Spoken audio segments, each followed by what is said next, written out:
Allez, c'est parti, je vais faire l'analyse du coup du dollar pour la semaine prochaine. Et donc aujourd'hui, on est le 8 février 2026. On va commencer du coup comme d'habitude par les news échos, donc Forex Factory.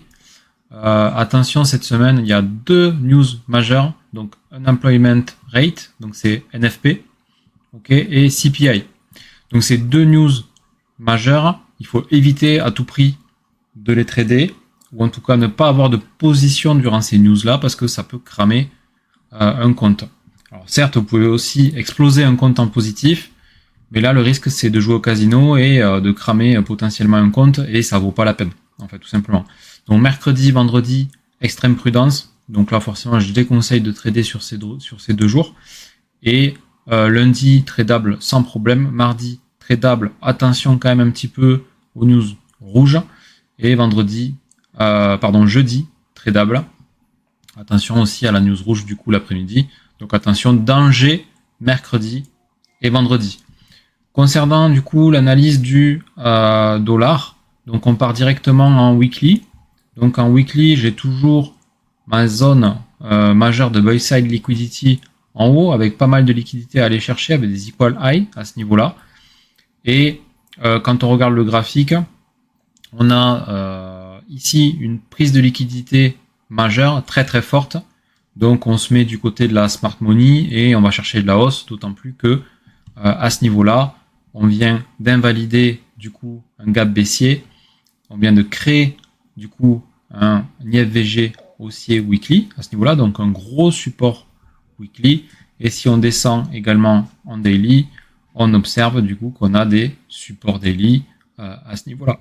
Donc le gap invalidé devient du coup un support daily. On a également à ce niveau-là un OB qu'on peut prendre avec la mèche, puisque les mèches sont plus longues que le corps, donc on a un OB ici également. Ensuite, ce qu'on peut observer sur la bougie daily à ce niveau-là, c'est que on a laissé une bougie sans mèche, donc une inefficience à ce niveau-là. Donc ici, on a une buy side liquidity proche à aller chercher. Même si la dernière bougie est baissière, on voit ici que ça a produit à ce niveau-là un CRT. Ok, donc ça a reclôturé à l'intérieur du range, donc ça n'a pas BOS par le bas. Donc, ce qui veut dire qu'on est quand même sur une bougie d'indécision. Et quand on descend à 4 heures, on observe également que on a à ce niveau-là du coup produit un MSS. Alors attention parce que ça peut être un MSS qui est produit, mais en réalité ça n'en est pas un. C'est juste pour aller choper du coup l'OB haussier, ok, et puis repartir à la hausse. Et puisque là, si on trace un premium discount à ce niveau-là, on s'aperçoit qu'on est revenu simplement en OTE. Donc c'est assez logique parfois de faire des MSS. On remarque aussi qu'il n'est pas forcément from. Donc c'est potentiellement un fake MSS et on risque de repartir à la hausse. On peut observer également que on a à ce niveau-là un CB H4, un breaker H4, donc tout ça c'est baissier. Ok. Donc baissier oui, mais comme je vous l'ai dit, ça peut être logique pour aller rechercher des zones en discount. Donc là il y a deux options à partir de l'ouverture des marchés lundi. C'est qu'on aille chercher directement la buy side liquidity avec la bougie d'inefficience à ce niveau-là.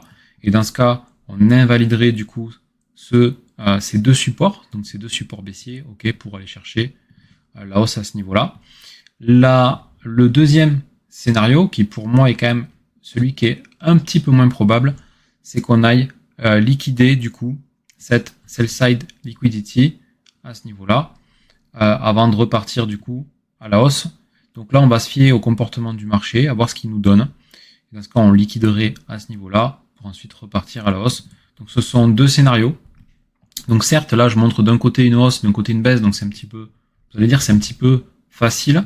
Mais en réalité, nous, ce qu'on cherche en tant que trader SMC, c'est les réactions du marché, c'est le price action. Et donc, si le marché nous dit qu'il veut pousser directement à la hausse, on saura relever du coup les éléments qui nous l'indiquent. Et s'il pousse directement à la baisse, ça veut dire qu'il respectera ses résistances baissières et forcément qu'il ira commencer à créer en lower time frame des résistances qui vont nous amener et nous pousser jusqu'à la sell side liquidity ici, qui de plus est très intéressante puisqu'il y a énormément de liquidité à aller chercher derrière ces lows. Mais en plus de ça, vous avez à ce niveau-là le fameux support weekly à aller mitigate à ce niveau-là. Donc du coup, ça ferait effectivement un beau retour, on va dire, en zone un petit peu discount. liquidation et ensuite on repart pour continuer la hausse puisque sur le long terme, je vois quand même de la hausse sur le dollar. Donc voilà, deux options qui s'offrent à nous. Soit on va chercher la buy side, soit la sell side. Dans tous les cas, on verra nos confirmations se créer sur la partie intraday. Donc voir s'il y a des confirmations H1, mais également s'il y a des invalidations peut-être à l'ouverture des marchés sur le H4. Et comme d'habitude, on ira dans le biais qui correspond le plus, on va dire, au contexte de marché.